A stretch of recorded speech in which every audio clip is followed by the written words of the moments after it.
Good.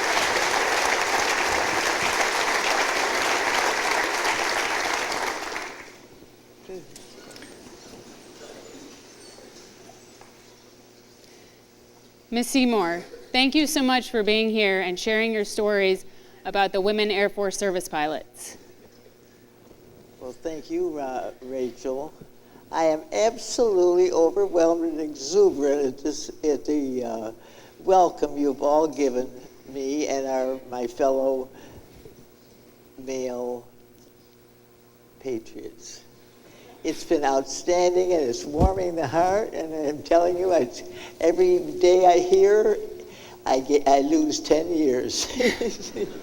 So I feel younger and more exuberant. Thank you. Yes, ma'am. So let's start at the beginning.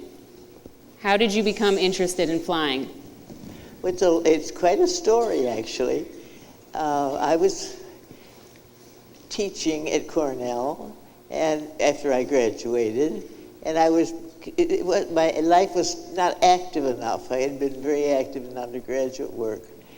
And so I saw this sign. It said, "Would you like to volunteer for a health study?" And I signed my name.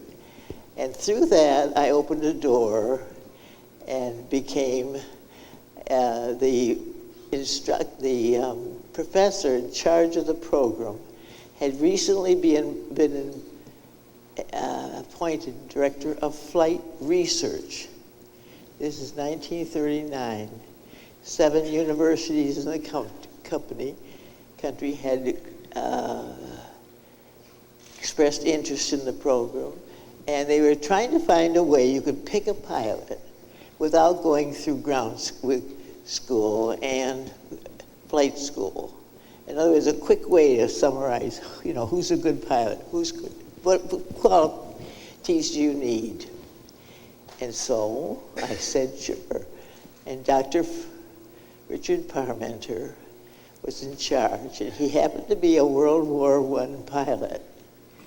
And he said, would you be interested in the program? I said, yes, but I've never been up in the air.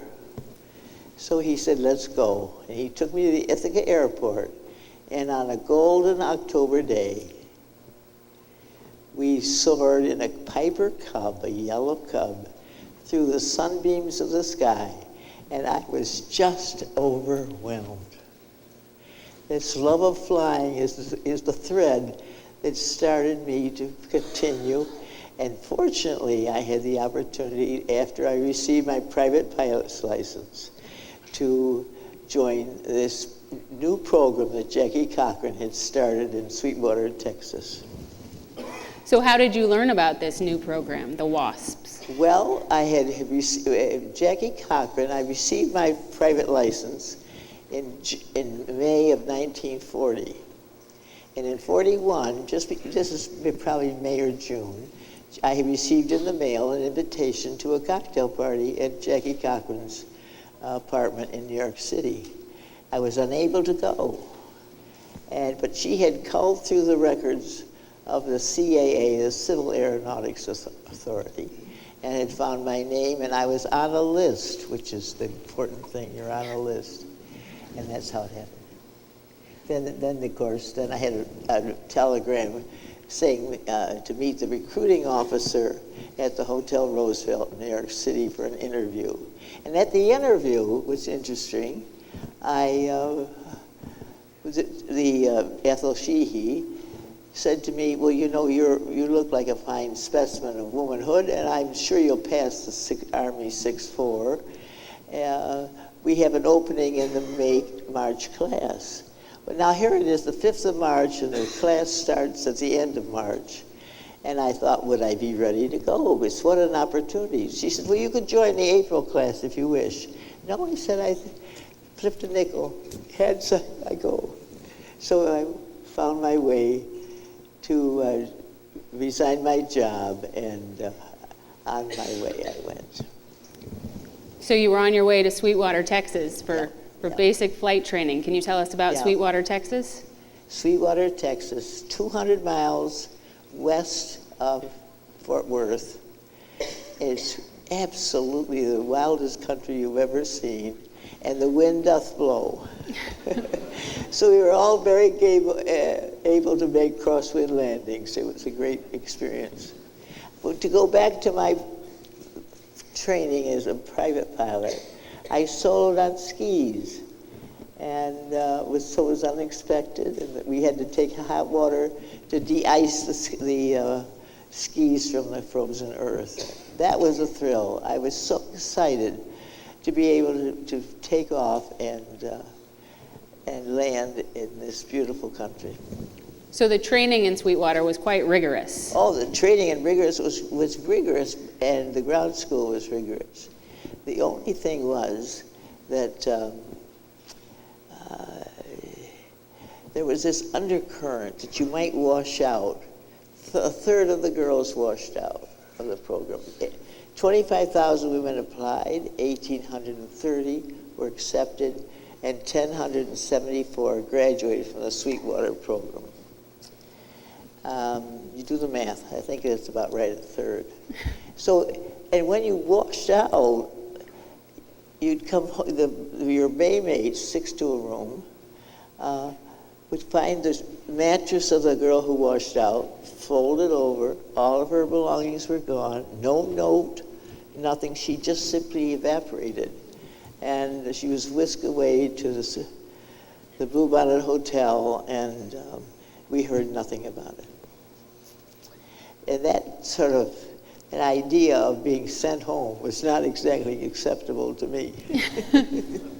So after this rigorous training, you graduated from basic training in Sweetwater. What was that like? From basic training? From basic training, your graduation ceremony. Oh, that basic, don't forget we had advanced. Oh, and your advanced too. It was exciting. It was a hot day. It was September 11th of 1943. Jackie Cochran gave me my wings. She wore a flowered dress. She wore sandals and a broad-brimmed straw hat. And when she presented my wings, she gave them to me in my left hand, and I shook her right hand. And the wings were cold.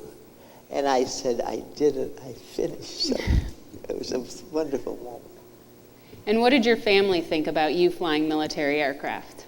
Well, my dad was very interesting. I said, I know I don't have to get permission because I'm over 21, but I'd like to know your thoughts. And he said, well, if you think you can do it, then I'm all for you. And Mother said, how thrilling. So after Sweetwater, where did you go next? After Sweetwater, I thought I'd be a ferry pilot. I was sent to 2nd Ferrying Command in Wilmington, Delaware. And had 2 weeks it was a rainy September, and I had a check ride in a PT-19A, which is the primary plane, open cockpit and so forth. And I was there for just 2 weeks and received orders to report immediately to Lockburn Army Air Base in Columbus, Ohio, and packed my car up, went across the Allegheny Mountains, arrived at Columbus, Ohio, and found over 180 B-17s on the field. What a thrill, we're going to fly a B-17. And sure enough, we were in the 1174th Squadron, and Freddie Wilson, who's the colonel, the SEAL, said the day or two before he'd received a telegram say, expect 17 WASPs. They are your new trainees. And he thought, oh my God, what am I going to do with all these women? He said, and later he told us, oh, I know what I'll do, he said. I'll have my married instructors be their instructors because they know how to handle women. So and sure enough, our instructor was Logue Mitchell, and he had been training Canadian pilots in the B-17, and he could just come back to the States. He said to his wife that night that he had the first class, he said, I'm going to get every girl through. And he was that positive and that persistent, and he realized that women did learn to fly differently than men. Women wanted to prove to themselves that they could fly, they could do it. They knew how, whereas men might have had other motives. But he liked teaching the women, and he had a trick. Now we're getting into cold weather up north, and he'd send us out to do the pre-check of the airplane. About 3 or 4 of us would go in one training mission, and he'd have us go out and check things over, the outside and inside the cockpit. And then he'd come out, and we finally realized that we were warming the seat for him. It was on this cold, there's no heat in the B-17.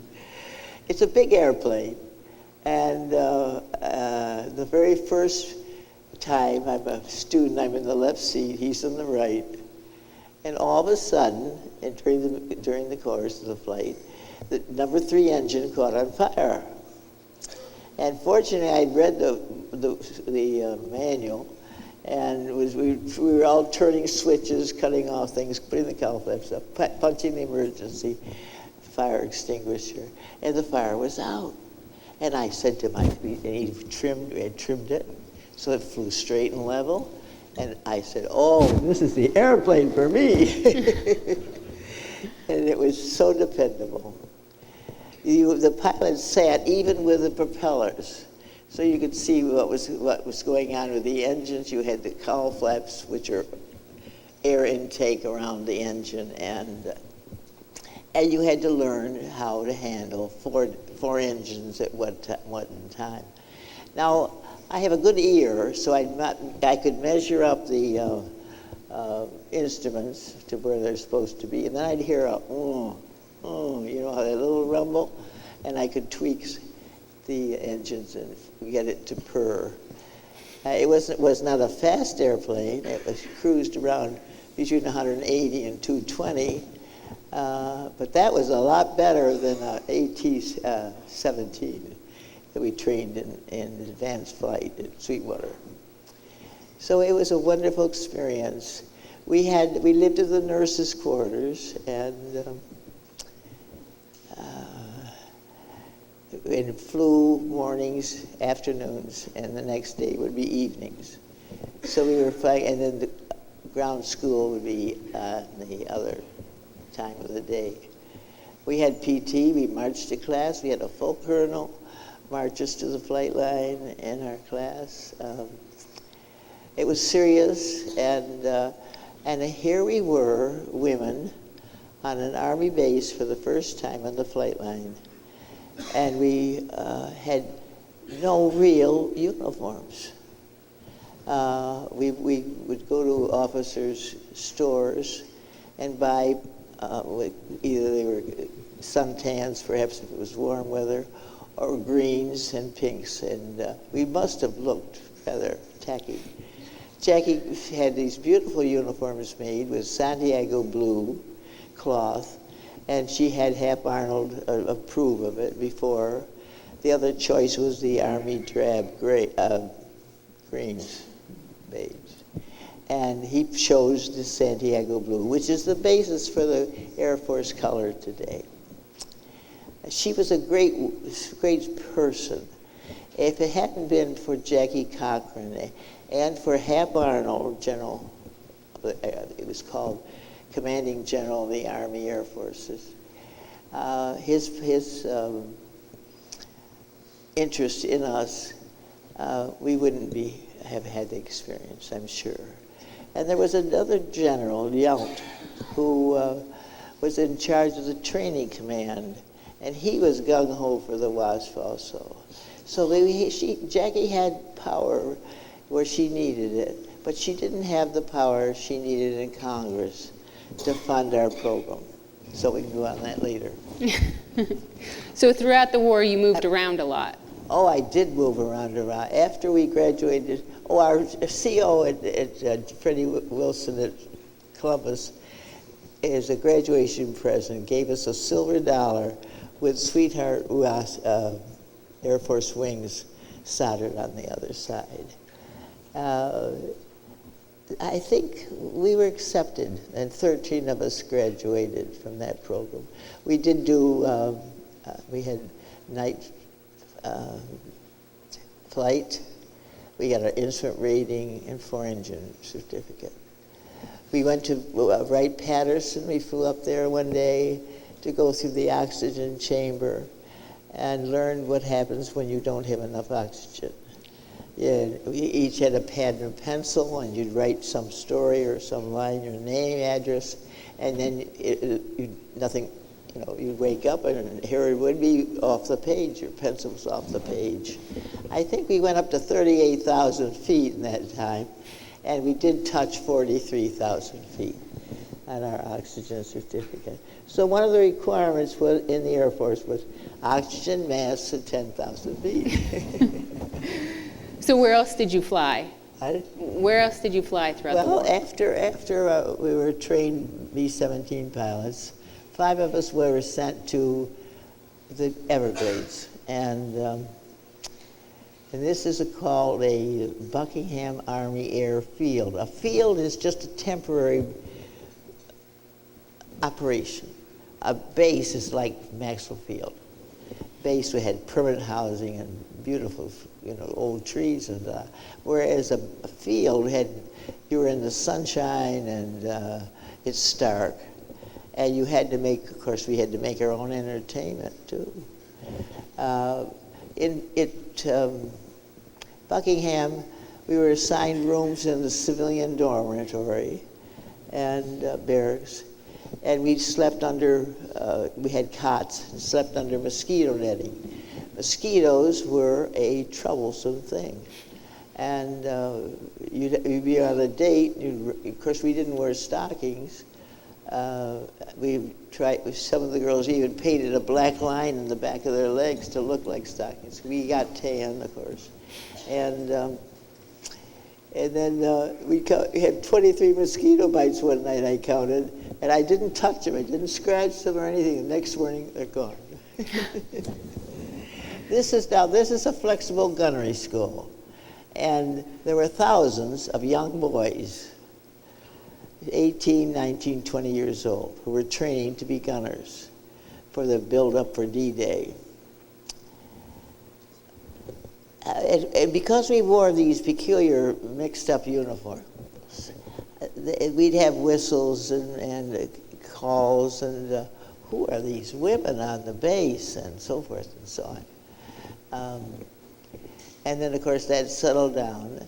The men who were the pilots at the time were respectful, and they found out that, yes, indeed, we could fly the B-17, and yes, indeed, we were good at it, and yes, indeed, we were determined to help win the war. And that was fine. We flew one mission a day between 6 a.m. and 12, and then the next day would be 12 to 6 p.m. We had the gunnery instructor was on board. The students fired live ammunition from the 50 caliber machine guns posted in the top turret and in the wing, in the fuselage side wing windows. They had a steel bar to protect the. To go back, the B-26 would tow the target, let it out we were over the Gulf of Mexico as our range from Sanibel Island to Marco Island. And at Sanibel Island, you'd rendezvous with your B-26 at the posted time, and then you go downrange. And the gunners were supposed to hit the target, which is a cotton sleeve that's dragged behind the big airplane, the B-26. Well, actually, they're A-23s, stripped B-26. Once in a while, they had tracers, of course, and so you could tell whether the tracer went too close to the aircraft. I had 30 hours, perhaps, in the B-26, and I loved it. It was a fast airplane, maneuverable, quick on the controls, and it landed like a well, how to describe it? You got to the end of the runway, you chopped the props, and you landed on the numbers. It just dropped like a rock. And it was just a wonderful aircraft. I had a chance to fly a B-24 that was visiting the field, and thought, what a terrible airplane.